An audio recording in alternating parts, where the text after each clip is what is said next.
Selamat datang semua.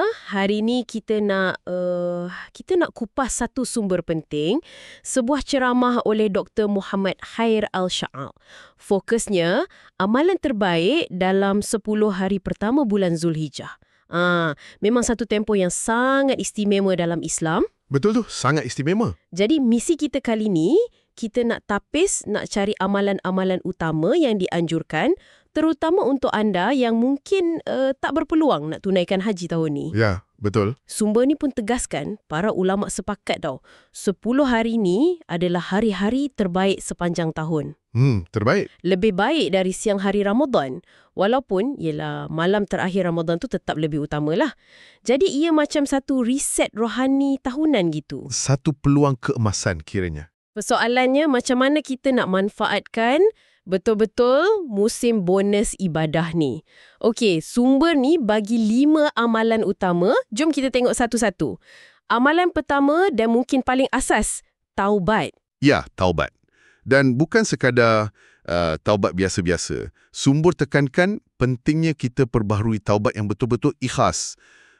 Taubat nasuha namanya. Ini bukan pasal tak pernah buat silap tapi lebih kepada kesungguhan kita nak kembali pada Allah. Betul. Dan yang menariknya, sumber petik contoh Nabi SIV sendiri.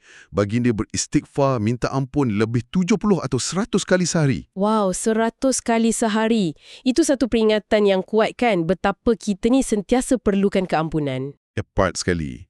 Ia ajar kita yang pintu taubat Allah tu sentiasa terbuka luas. Tak kiralah berapa kali kita tersilap langkah ke apa. Sumber guna satu analogi yang menarik.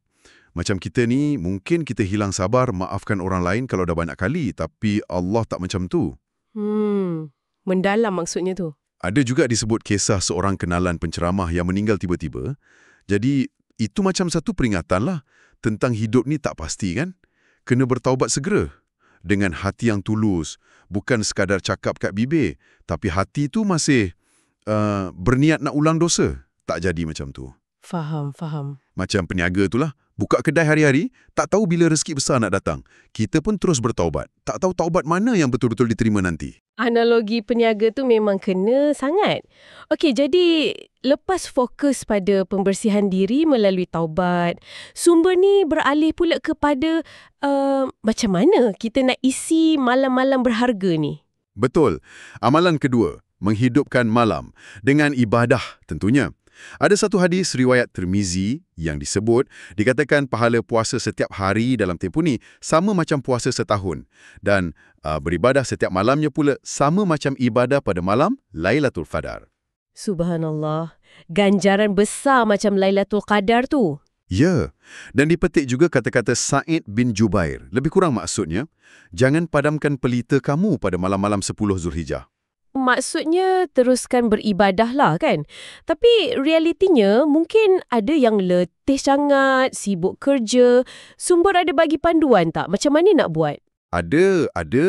Walaupun letih atau sibuk, kita digalakkan untuk cuba juga.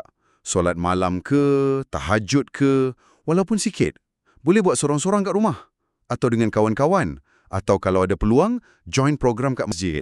Macam yang pencerawah tu anjurkan dalam sumber ni. Okey. Yang penting, usahalah. Jangan biarkan malam tu berlalu kosong macam tu je. Baik. Faham. Okey, dari ibadah malam kita beralih ke amalan ketiga. Yang ni pun sangat penting. Perbanyak zikir. Ingat Allah. Ya, zikir. Ini ditekankan melalui hadis riwayat Ahmad. Galakkan kita perbanyak tahlil, la ilaha illallah, takbir, Allahu Akbar dan tahmid. Tahlil, takbir, tahmid? Betul. Menurut Imam Nawawi pula, waktu zikir paling utama waktu siang. Ialah lepas solat subuh. Ada juga hadis lain sebut pasal ganjaran macam haji dan umrah. Kalau kita berzikir lepas subuh berjemaah sampai matahari terbit. Lepas tu solat sunat 2 rakaat. Besar ganjarannya tu.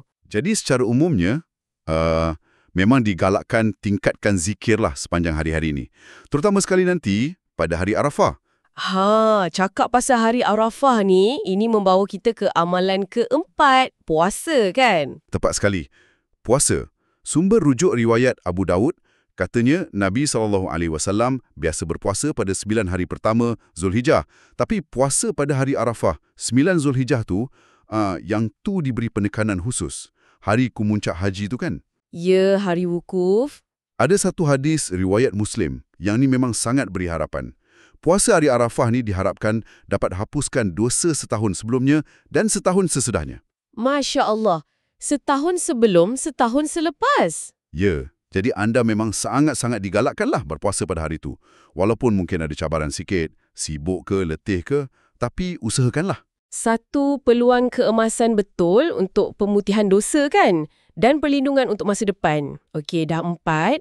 Akhirnya amalan kelima yang melengkapi semua ni. Apa dia? Yang kelima, ialah bersedekah. Sedekah? Ya, walaupun sedekah ni sentiasa baik, bila-bila masa pun boleh, tapi sumber petik pandangan ulama' macam Imam Nawawi, katanya ia lebih ditekankan pada waktu-waktu utama macam 10 hari pertama Zulhijjah ni.